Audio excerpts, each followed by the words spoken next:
ಆತ್ಮೀಯ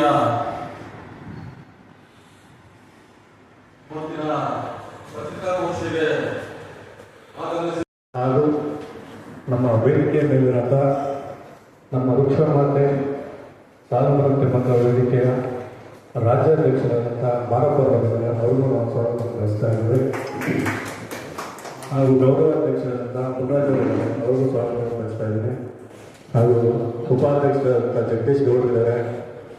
ನಮ್ಮ ಜಂಟಿ ಕಾರ್ಯದರ್ಶಿಯಾದಂಥ ಸಂದೀಪ್ ಅವರಿದ್ದಾರೆ, ಅವರು ಸ್ವಾಗತ. ಹಾಗೂ ನಮ್ಮ ಸಾಲುಮರ ತಿಮ್ಮಕ್ಕ ವೇದಿಕೆ ಸದಸ್ಯರಾದಂಥ KC ಬಾಬೂರವರು, DK ಧನಂಜಯ ಕುಮಾರ್ ಅವರು, ರಮೇಶ್ ರವರು, ಭಾನು ರಮೇಶ್ ಅವರು, ಪ್ರದೀಪ್ ಹಾಗೂ ಪಾಟೀಲ್ ಅವರು ಎಲ್ಲರಿಗೂ ನಾನು ಸ್ವಾಗತ ಬಯಸ್ತಾ ಇದ್ದೇನೆ.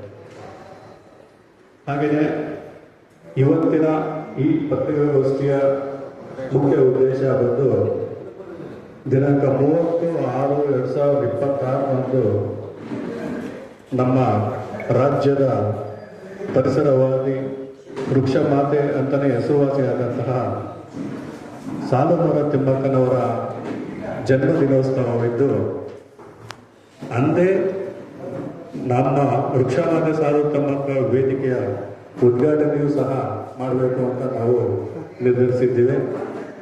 ಹಾಗಾಗಿ ರಾಜ್ಯದಲ್ಲಿ ಇದೇ ಪ್ರಪ್ರಥಮ ಬಾರಿಗೆ ತಿಮ್ಮಕ್ಕನವರ ಹೆಸರಿನಲ್ಲಿ ಒಂದು ವೇದಿಕೆ ಅಂತ ಆಗಿ ನಮ್ಮ ಯಲಹಂಕ ಉಪನಗರ ಭಾಗದ ಒಂದು ನಮ್ಮ ಸಮಿತಿ ಮೊಟ್ಟ ಮೊದಲ ಬಾರಿಗೆ ಈ ಒಂದು ಸಮಿತಿಯನ್ನು ರಚನೆ ಮಾಡಿದ್ದೀವಿ. ಅದಕ್ಕೆ ನಮಗೆ ತುಂಬಾ ಸಂತೋಷ ಆಗ್ತಾ ಇದೆ. ಈ ಒಂದು ಸಾಲುಮರ ತಿಮ್ಮಕ್ಕ ವೇದಿಕೆಯ ನೋಂದಣಿ ಮತ್ತು ಉದ್ದೇಶ ಹಾಗೂ ಹುಟ್ಟುಹಬ್ಬದ ರೂಪುರೇಷೆಗಳನ್ನು ನಮ್ಮ ರಾಜ್ಯಾಧ್ಯಕ್ಷರಾದಂಥ ಮಾರಪ್ಪನವರು ನಿಮಗೆ ತುಂಬ ವಿವರವಾಗಿ ತಿಳಿಸ್ತಾರೆ ಅಂತ ಹೇಳಿ ನನ್ನ ಒಂದು ಈ ಮಾತನ್ನು ಮುಗಿಸ್ತೇನೆ. Thank you.